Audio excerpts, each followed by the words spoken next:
Tina Powderly. I'm very honored to be here today, and I am running for town council really because I just want to make Franklin the best community that it can possibly be. It's known locally and nationally for providing high-quality services to its residents, and we want to continue to do that even when we're faced with the challenges that we all know we're facing this next year. We moved here, my husband and I, about 7 years ago with a daughter who couldn't even walk yet. So now we have 3 children, and as our children started entering public school, we became more involved. I volunteered for the Parent Communication Council and was really struck by the number of volunteers who give so selflessly. And I wanted to be more involved, which led to my appointment on the Finance Committee last year, which led me here today. And that experience on the Finance Committee really drives what one of my main goals would be to address if I were on the town council, which is to continue to provide high quality services to a growing population in a manner that's sustainable.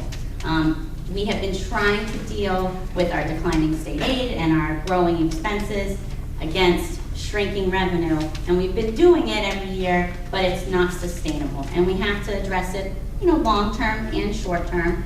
There are some things we could do on the state level. We need to do a little bit better job of some reform issues, but those can take a long time, but they do require our attention. We need to work on revenue ideas in the short term, growing businesses, attracting that revenue, because that helps lessen the burden on all of us as residents. We have to look at cutting expenses, make sure every expense that we have is necessary, and look to continue being more efficient. Regionalization is one option.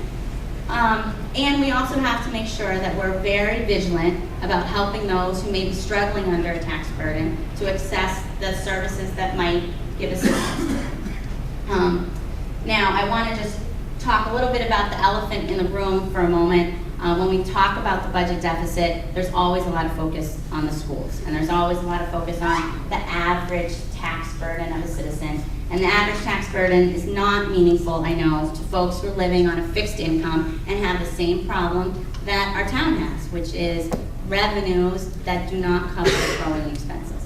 But although our town, by demographics, has a lot of young children that we have to educate, fixing our budget deficit is not just about the schools. It's about public safety.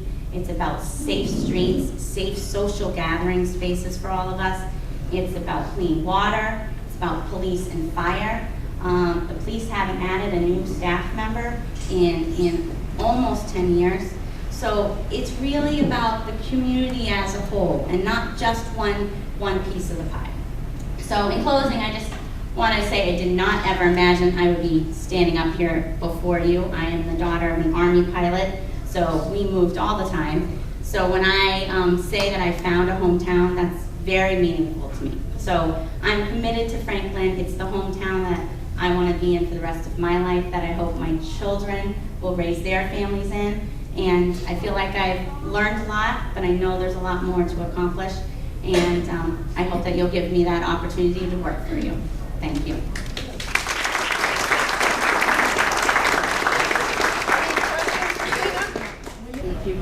Okay, so the question was, what's my educational background and any ideas I might have on regionalization? My educational background is I have a bachelor's degree in management from Georgetown in Washington, D.C., and I have a master's in management from the Harvard School of Public Health here in Cambridge. And regionalization, that's a tricky issue. We've had success, most notably with Bellingham for animal control for years, which folks probably don't even know about. It's very seamless. And we started partnering with Medway on recreation and the library. So those are good starts, and they're small. I think there's many opportunities out there for regionalization, and it's probably our biggest opportunity to cut costs. It is tricky. This was addressed Monday night. There is a certain pride in each of our own towns that's very strong in Massachusetts, so we're reluctant to give up any control. In Franklin, actually, its strength is that it's sort of on the cutting edge. If we were to share, say, fire services, all of our fire personnel are also EMT trained. That's not necessarily the case with neighboring towns. So you would certainly need to make sure that you were not sacrificing quality when you were looking at these regionalization opportunities. But they can be anything like large scale or small scale, and I think we should be open to as many of those opportunities as we possibly can. Did that Wouldn't answer? it be a considerable savings?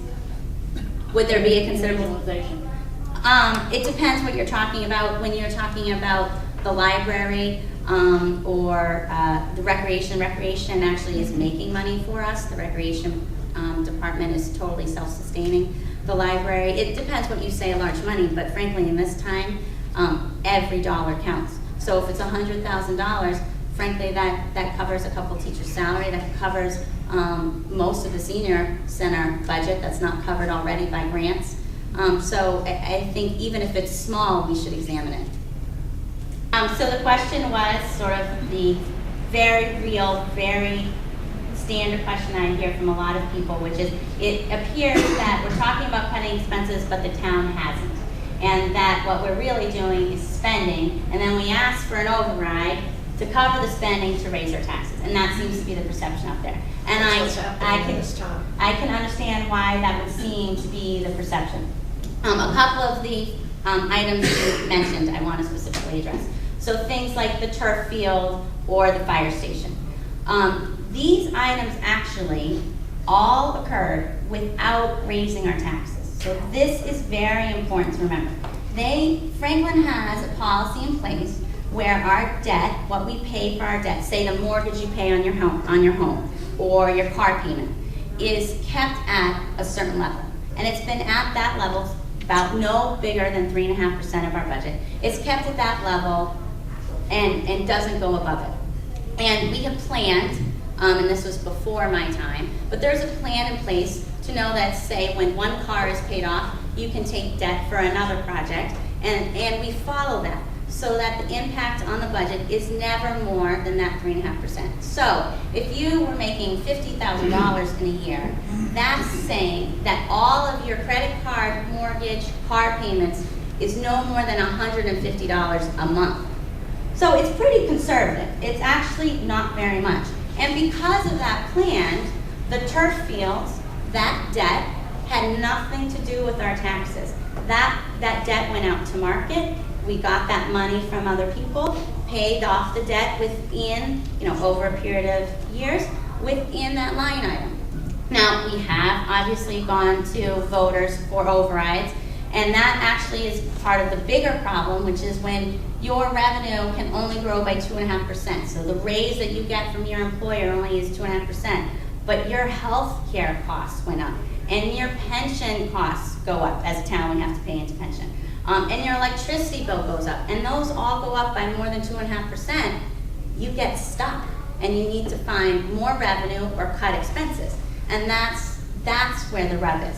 But a lot of those projects, the town has actually, I think, done a phenomenal job, and they're recognized by the state for managing those projects so that we don't have to ask taxpayers for more money. Many towns, every time they do a project like that, they have to ask for more money. And some of the things, just so I can go on for a moment, some of the things you see around town, like the new gazebo roof, that's funded entirely by donations. So again, not taxpayers' dollars. I think the town does try to be responsible in that area.